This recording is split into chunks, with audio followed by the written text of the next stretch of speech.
Hello বন্ধুরা, আমার নাম রোহন, আমার বয়স ২৫ বছর। মেয়েদের চেয়ে বয়স্ক মহিলাদের প্রতি আমার সবসময় বেশি আগ্রহ ছিল। তাদের স্থির ভঙ্গি, সুন্দর শরীর এবং গভীর কথোপকথন আমাকে অন্য এক জগতে নিয়ে যায়। যখনই আমি তাদের কাছে থাকি, এক অদ্ভুত শান্তি এবং আনন্দ অনুভব করি। স্কুলের পড়াশোনা শেষ হয়ে গিয়েছিল এবং এখন আমি কলেজে ভর্তি হতে যাচ্ছিলাম। আমি একটি ভালো কলেজে ভর্তি হয়েছিলাম, কিন্তু আসলে সমস্যা ছিল যে কলেজটি শহরে আর আমার বাড়ি গ্রামে। প্রতিদিন যাতায়াত করা খুব কঠিন ছিল, তাই আমাকে শহরে থাকার জন্য একটি ভাড়া বাড়ি খুঁজতে হয়েছিল। আমি অনেক জায়গা দেখলাম, কিন্তু হয় ভাড়া অনেক বেশি ছিল কিংবা পরিবেশ ঠিক ছিল না। তারপর একদিন আমি এমন একটি বাড়ি পেলাম যা ঠিক ছিল এবং আমার বাজেটের মধ্যেও। কিন্তু আসলে আশ্চর্য হলাম যখন আমি সেই বাড়ির মালকিনকে দেখলাম। কেউ আমাকে বলেছিল যে একজন কাকা রয়েছে, তার কাছে ২-৩টি ঘর খালি আছে। তারপর কি, আমি সরাসরি কাকার বাড়িতে গেলাম এবং দরজায় টোকা দিলাম।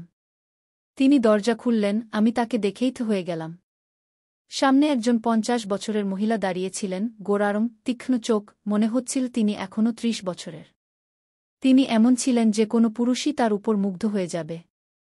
আমার আগে থেকেই এমন মহিলাদের পছন্দ ছিল। তার শরীরের প্রতিটি অংশ, তার প্রতিটি নড়াচড়ায় আমাকে তার দিকে টানছিল। আমি তার দিকে এমনভাবে তাকিয়েছিলাম যেন একজন তৃষ্ণার্ত জল দেখছে। তার প্রতিটি ভঙ্গিতে এক অদ্ভুত নেশা ছিল যা আমাকে মাতাল করে তুলছিল। ঠিক তখন তিনি আমাকে জিজ্ঞেস করলেন, বলুন, কি কাজ? তার কণ্ঠে এক অদ্ভুত মধুরতা ছিল যা আমার কানে বাজছিল। আমি একটু সংকোচের সাথে বললাম, জি জি কাকা, কেউ আমাকে বলেছিল যে আপনার কাছে একটি ঘর খালি আছে। আসলে আমি পাশের কলেজে ভর্তি হয়েছি এবং আপনার ঘরটি ভাড়া নিতে চাই। তিনি হেসে বললেন, হ্যাঁ হ্যাঁ, ঘর খালি আছে, আপনি নিতে পারেন। তারপর তিনি আমাকে ভিতরে আসতে বললেন এবং তিনি এগিয়ে চললেন। আমি তার পিছনে পিছনে চলছিলাম এবং আমার চোখ শুধু তার দিকেই ছিল। তার হাঁটার ভঙ্গি, তার শরীরের লয়, সবকিছু আমাকে তার দিকে টানছিল। আমার ভিতরে এক অদ্ভুত আগুন জ্বলতে শুরু করেছিল। তার বাড়ির ভিতরের গন্ধ আলাদা ছিল, এক অদ্ভুত সুগন্ধ যা আমার ভিতরের অস্থিরতাকে আরও বাড়িয়ে দিচ্ছিল। তিনি আমাকে ঘরটি দেখালেন যা পরিষ্কার পরিচ্ছন্ন এবং বাতাস চলাচল করা ছিল। কিন্তু আমার চোখ ঘরের চেয়ে তার দিকেই বেশি ছিল। তার প্রতিটি নড়াচড়া, প্রতিটি ইশারা আমাকে তার দিকে টানছিল। আমি তার কাছে থাকতে চেয়েছিলাম। তারপর আমি তাকে ঘরের ভাড়া জিজ্ঞেস করলাম। তিনি যে ভাড়া বললেন তা একটু বেশি ছিল, কিন্তু আমার কোনো পরোয়া ছিল না। আমি যে কোনো মূল্যে এই ঘরটি নিতে চেয়েছিলাম। আমি তাকে বললাম, আমার এই ঘরটি পছন্দ হয়েছে, আমি এটি ভাড়া নিতে চাই। তিনি হেসে বললেন, ঠিক আছে, আপনি কাল থেকে আসতে পারেন। আমি হ্যাঁ বলে মাথা নাড়ালাম এবং মনে মনে খুব খুশি হলাম। পরের সকালে আমি আমার জিনিসপত্র নিয়ে প্রস্তুত ছিলাম। একটি পুরানো ব্যাগ, যাতে আমার কিছু কাপড়, বই এবং সেই অস্থিরতা যা গতকাল থেকে আমার মনে গেঁথে গিয়েছে। কাকা, তার মুখ, তার হাসি এবং সেই ভঙ্গি আমার মনে বারবার ভেসে উঠছিল। মা আমাকে বিদায় দিতে গিয়ে বললেন, রোহন, শহরে সাবধানে থাকো, কোনো সমস্যা হলে ফোন করো। আমি হালকাভাবে মাথা নাড়ালাম, কিন্তু আমার মন ছিল অন্য কোথাও, সেই বাড়িতে, সেই মহিলার কাছে, যে আমার মনে এক অদ্ভুত আগুন জ্বালিয়ে দিয়েছিল। সন্ধ্যার অন্ধকারে আমি কাকার বাড়িতে পৌঁছলাম। গলিতে একটু নিস্তব্ধতা ছিল এবং তার বাড়ির বাইরের ছোট বারান্দাটি আমাকে তার দিকে টানছিল। আমি ব্যাগ কাঁধে ঝুলিয়ে দরজায় টোকা দিলাম। কিছুক্ষণ পর দরজা খুলল এবং সামনে তিনি দাঁড়িয়েছিলেন। কাকা, তার শাড়ি গা লাল রঙের ছিল, যার প্রান্ত হালকাভাবে বাতাসে লহরী দিচ্ছিল। তার চুল একটু এলোমেলো ছিল এবং তার মুখে ঘামের একটি ছোট ফোঁটা চকচক করছিল, মনে হচ্ছিল তিনি এইমাত্র রান্নাঘর থেকে এসেছেন। এসো রোহন, তার কণ্ঠে সেই মধুরতা ছিল যা আমার কানে মধুর মতো গলে যাচ্ছিল।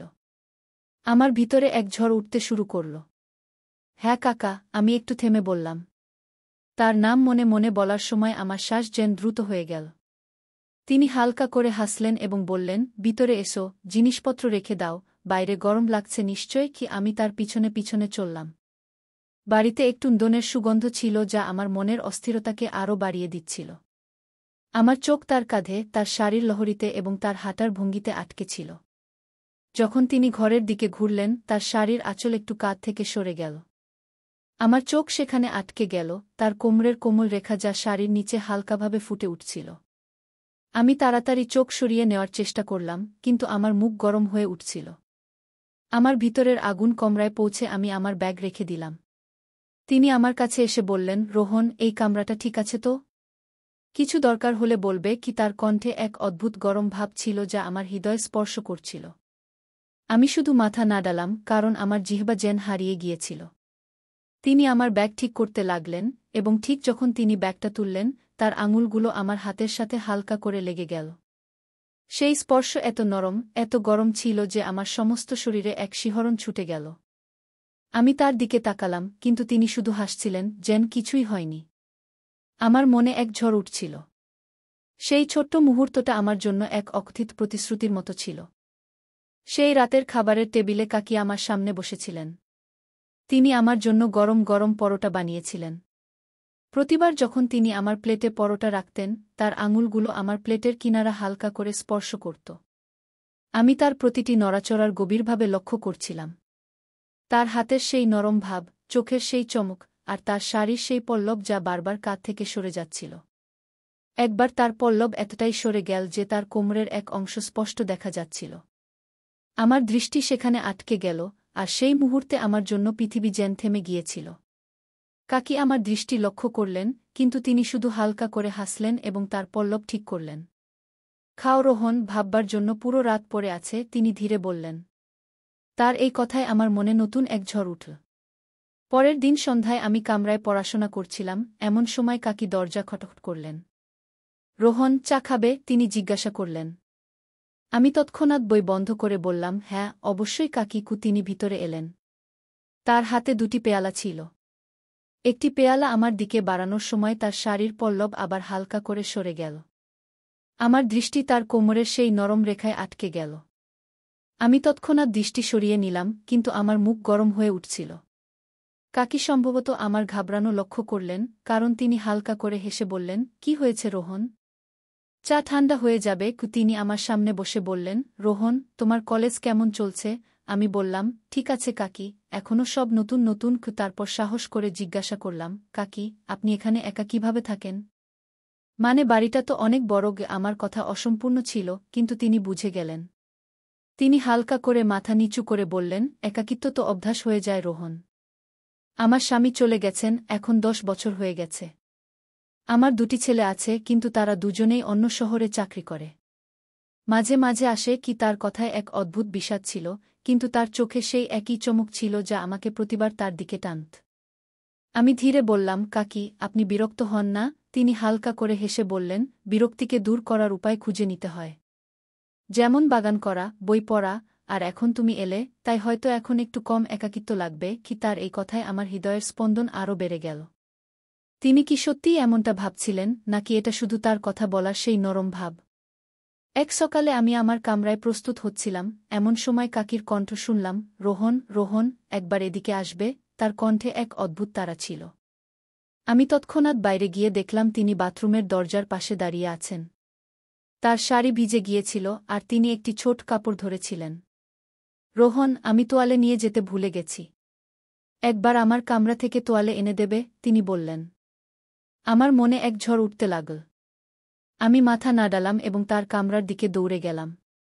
তার আলমারি খুলে তোয়ালে খুঁজতে লাগলাম। আমার মনে নানা রকম চিন্তা আসছিল। কাকি বাথরুমে, তার ভিজে শাড়ি, আর সেই পরিবেশ যা আমার ভিতরের আগুনকে আরও বাড়িয়ে দিচ্ছিল। আমি একটি নরম তোয়ালে নিয়ে বাথরুমের দিকে গেলাম। দরজাটা হালকা খোলা ছিল, আর আমি ধীরে বললাম, কাকি, তোয়ালে। তিনি দরজার পিছন থেকে হাত বাড়ালেন। ঠিক যখন আমি তোয়ালে তার দিকে বাড়ালাম, আমার আঙুল তার ভিজে হাতের সাথে লেগে গেল। সেই স্পর্শ এত গরম, এত নরম ছিল যে আমার সমস্ত শরীরে এক শিহরণ ছুটে গেল। আমি তার দিকে তাকালাম, কিন্তু দরজার আড়ালে শুধু তার বাহু দেখা যাচ্ছিল। আমার মনে এক অদ্ভুত অস্থিরতা ছিল। ধন্যবাদ রোহন, তিনি ধীরে বললেন, আর দরজা বন্ধ হয়ে গেল। আমি সেখানেই দাঁড়িয়ে রইলাম। আমার শ্বাস দ্রুত হচ্ছিল, আর আমার মনে সেই মুহূর্ত বারবার ফিরে আসছিল। কিছুদিন পরে কাকি বললেন, রোহন, আমার বাজারে যেতে হবে, কিছু জিনিস কিনতে হবে। সঙ্গে যাবে? আমি তৎক্ষণাৎ হ্যাঁ বললাম। আমি আমার বাইক বের করলাম, আর কাকি আমার পিছনে বসলেন। ঠিক যখন তিনি বসলেন, তার শাড়ির কিনারা হালকা করে আমার কোমর স্পর্শ করল। আমি বাইক স্টার্ট করলাম, আর যখন আমরা চলতে শুরু করলাম, তার শরীর আমার শরীরের সাথে হালকা করে লেগে থাকছিল। তার শ্বাস আমার কাঁধের কাছাকাছি ছিল, আর তার আঙুলগুলো আমার কোমরের হালকা করে ঠেকেছিল। আমার জন্য সেই মুহূর্তে রাস্তা, গাড়ি আর দুনিয়া গায়েব হয়ে গিয়েছিল। বাজারে ভিড় ছিল এবং কাকি আমার এত কাছে হাঁটছিলেন যে তার শাড়ির পল্লু বারবার আমার কাঁধে ছুঁয়ে যাচ্ছিল। একবার যখন ভিড়ে ধাক্কাধাক্কি হল, কাকির হাত আমার হাতে লেগে গেল। আমি তৎক্ষণাৎ তার হাত ধরে ফেললাম যাতে তিনি সামলে উঠতে পারেন। তার আঙুলগুলি আমার হাতের তালুতে রয়ে গেল এবং আমার জন্য সেই মুহূর্তে ভিড় গায়েব হয়ে গেল। সাবধান কাকি, আমি বললাম, কিন্তু আমার কণ্ঠে এক অদ্ভুত কম্পন ছিল। তিনি হালকা করে হেসে বললেন, তুমি তো রোহন, আমার কি ভয়? তার এই কথায় আমার হৃদয়ের স্পন্দন আরও বেড়ে গেল। কাকি একটি দোকানে দাঁড়িয়ে কিছু সাজসজ্জার জিনিস দেখতে লাগলেন। তার শাড়ির পল্লু আবার সরে গেল এবং আমার দৃষ্টি তার কোমরের সেই নরম রেখায় আটকে গেল। আমি তৎক্ষণাৎ দৃষ্টি সরিয়ে নিলাম, কিন্তু কাকি সম্ভবত আমার অস্বস্তি লক্ষ্য করলেন। রোহন, এটা কেমন? তিনি জিজ্ঞাসা করলেন, তার চোখে এক শরারতি চমক ছিল। আমি হালকা করে হেসে বললাম, আপনি যা বেছে নেবেন তা সুন্দরই হবে। কাকিকু তিনি হেসে বললেন, তুমিও কিছু বেছে নাও, বাড়ি তো তোমারও। কি তার এই কথায় আমার মনে এক নতুন উষ্ণতা ভরে গেল। বাজারের সেই হাঁটায় আমার মনে এক নতুন ঝড় তুলে দিয়েছিল। কাকির আমার পিছনে বাইকে বসা, তার শরীর আমার শরীরে হালকা করে লাগা এবং তার নিঃশ্বাসের সেই উষ্ণতা, সবকিছু আমার মনে বারবার ফিরে আসছিল। তোয়ালের ঘটনা তো আমার মনে আগুনকে আরও দাবানলে পরিণত করেছিল। তার ভেজা আঙুলের সেই স্পর্শ, সেই অর্ধখোলা দরজা এবং তার কণ্ঠের সেই মধুরতা, আমি রাত জেগে সেই মুহূর্তগুলোর কথা ভাবতাম। আমার জন্য কাকি এখন শুধু গৃহকর্ত্রী ছিলেন না, তিনি এক রহস্য ছিলেন যিনি আমার হৃদয়কে প্রতিটি মুহূর্তে অস্থির করে তুলছিলেন। এক সন্ধ্যায় আমি আমার ঘরে বই নিয়ে বসেছিলাম, কিন্তু আমার মন পড়ায় ছিল না। আমার চোখ বারবার জানালার দিকে যাচ্ছিল, যেখান থেকে কাকির বারান্দার হালকা আলো দেখা যাচ্ছিল। ঠিক তখনই কাকি দরজা খটখট করলেন। রোহন, কি করছ? তার কণ্ঠে সেই ঝঙ্কার ছিল যা আমার কানে মধুর মতো গলে যেত। আমি তৎক্ষণাৎ বই সরিয়ে বললাম, শুধু পড়ছি কাকি।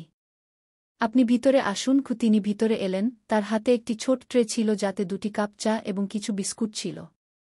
কাকি ট্রে আমার সামনে রেখে বললেন, রোহন, এতক্ষণ পড়ছ, একটু মস্তিষ্ককে বিশ্রাম দাও, এই চা খাও। ও আমি চায়ের কাপ তুলে নিলাম এবং যেই আমি তা নিলাম, আমার আঙুলগুলি তার হাতে হালকা করে ছুঁয়ে গেল। সেই স্পর্শ এত নরম, এত উষ্ণ ছিল যে আমার সমস্ত শরীরে এক শিহরণ ছুটে গেল। আমি তার দিকে তাকালাম, কিন্তু তিনি শুধু হাসছিলেন, যেন কিছুই হয়নি।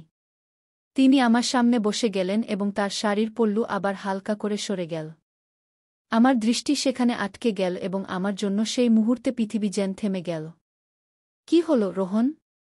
চা ঠান্ডা হয়ে যাবে, তিনি ধীরে বললেন, তার চোখে এক শরারতি চমক ছিল। আমি তড়িঘড়ি কাপটি ঠোঁটে নিয়ে গেলাম, কিন্তু আমার শ্বাস দ্রুত ছিল। চা খেতে খেতে আমি সাহস করে জিজ্ঞাসা করলাম, কাকি, আপনি এত বছর ধরে একা আছেন, কখনো মনে হয়নি যে এখন কারও প্রয়োজন আছে? তিনি কাপটি টেবিলে রেখে হালকা করে মাথা নিচু করলেন, তারপর এক গভীর শ্বাস নিয়ে বললেন, জানো রোহন, মানুষের কিছু প্রয়োজন হয়, এমন প্রয়োজন যা শুধু একজন পুরুষই পূরণ করতে পারে। কি? তার এই কথায় আমার মনে এক ঝড় উঠল। আমি তার দিকে তাকালাম এবং তার চোখ আমার চোখের সাথে মিলে গেল। এক মুহূর্তের জন্য আমার মনে হল তিনি আমার মনের কথা পড়ছেন। আমার মাথায় এক প্রশ্ন ঘুরছিল, কাকি কি আমার প্রতি আকৃষ্ট? তিনি কি আমাকে কিছু বলতে চাইছেন? আমার হৃদস্পন্দন বেড়ে গেল এবং আমার শ্বাস যেন আটকে গেল। কাকি, আপনি? আমি কিছু বলার চেষ্টা করলাম, কিন্তু আমার জিভ জড়িয়ে গেল। তিনি হালকা করে হেসে বললেন, এত ঘাবড়ানোর কি আছে রোহন? আমি শুধু আমার মনের কথা বলছিলাম। তোমার মতো যুবকের হয়তো এসব বোঝা কঠিন, কিন্তু জীবনে কিছু শূন্যতা এমন হয় যা ভারী হয়ে দাঁড়ায়। কি? তার এই কথায় আমার মনে আরও অস্থিরতা ভরে গেল। আমি ভাবতে লাগলাম, তিনি সত্যিই কি আমার প্রতি আকৃষ্ট, নাকি এ শুধু তার একাকিত্বের কথা? আমার দৃষ্টি তার দিকে আটকে ছিল, তার মুখের সেই নরম হাসি, তার শাড়ির সেই পল্লু যা এখনও হালকা করে সরে যাচ্ছিল এবং তার চোখের সেই চমক যা আমার ভিতরের আগুনকে আরও দাবানলে পরিণত করছিল। তিনি উঠে দাঁড়ালেন এবং বললেন, রোহন, এখন তুমি পড়ো, আমি রান্নাঘরে কিছু কাজ সেরে নিই। যেই তিনি যেতে লাগলেন, তার শাড়ির প্রান্ত আমার কাঁধে হালকা করে ছুঁয়ে গেল। আমি সেখানেই থেমে গেলাম, আমার শ্বাস দ্রুত ছিল এবং আমার মনে সেই মুহূর্ত বারবার ফিরে আসছিল। কাকির সেই কথা, তার প্রয়োজন, তার একাকিত্ব, সবকিছু আমার মনে গুঞ্জরিত হচ্ছিল। আমাকে ডাকলেন, কাকি, রোহন, একটু রান্নাঘরে আসো, কিছু সাহায্য চাই। আমি তৎক্ষণাৎ তার কাছে গেলাম। রান্নাঘরটি ছোট ছিল, আর তিনি একটি উঁচু আলমারি থেকে মশলার ডিব্বা বের করার চেষ্টা করছিলেন। তার শাড়ির পল্লব একটু সরে গিয়েছিল, আর আমার চোখ আটকে গেল তার কোমরের সেই কোমল রেখায়। আমি তাড়াতাড়ি দৃষ্টি সরিয়ে নেওয়ার চেষ্টা করলাম। রোহন, এই ডিব্বাটা বের করে দাও, তিনি বললেন। আমি তার কাছে গেলাম, আর ঠিক যখন ডিব্বা বের করার জন্য হাত বাড়ালাম, আমার কাঁধ তার কাঁধের সাথে হালকা করে লেগে গেল। তার নিঃশ্বাস আমার মুখের এত কাছে ছিল যে আমার হৃদস্পন্দন বেড়ে গেল। আমি ডিব্বাটা বের করে তার দিকে বাড়িয়ে দিলাম। যখন তিনি ডিব্বাটা নিলেন, তার আঙুলগুলো আমার হাতকে স্পর্শ করল। সেই স্পর্শ এত গরম, এত কোমল ছিল যে আমার সমস্ত শরীরে এক শিহরণ ছড়িয়ে গেল। ধন্যবাদ, রোহন, তিনি মৃদুভাবে বললেন, আর তার চোখে ছিল এক অদ্ভুত দীপ্তি। আমি হালকা করে মাথা নাড়ালাম, কিন্তু আমার দৃষ্টি তার দিকেই আটকে ছিল। তার মুখের উপর ঘামের সেই ছোট্ট ফোঁটা, তার শাড়ির সেই পল্লব যা এখনও একটু সরে যাচ্ছিল, আর তার নিঃশ্বাসের সেই উষ্ণতা যা আমাকে তার দিকে টানছিল। কাকি, আপনি খুব ভালো রান্না করেন, আমি কিছু বলার চেষ্টা করলাম, কিন্তু আমার কণ্ঠে ছিল এক অদ্ভুত কাঁপুনি। তিনি হেসে বললেন, শুধু এতটুকু প্রশংসা? কখনো তুমিও কিছু বানিয়ে দেখাও। রোহন কি তার এই কথা পরিবেশকে হালকা করে দিল, কিন্তু আমার মনে সেই মুহূর্ত বারবার ফিরে আসছিল। কাকির সেই কথা, তার প্রয়োজন, তার একাকিত্ব। আমার মাথায় গুঞ্জরিত হচ্ছিল। আমি ভাবতে শুরু করলাম, হয়তো কাকি আমাকে আরও কিছু ইঙ্গিত দিচ্ছেন। তো বন্ধুরা, এই গল্পটি অনেক লম্বা, তাই গল্পের পরবর্তী অংশ আগামীকাল নিয়ে আসব। এই গল্পে আর কি কি ঘটে তা আমি পরবর্তী অংশে বলব। তাই আমাদের চ্যানেলটি সাবস্ক্রাইব করতে ভুলবেন না, আর ভিডিওটি লাইকও করবেন। ধন্যবাদ।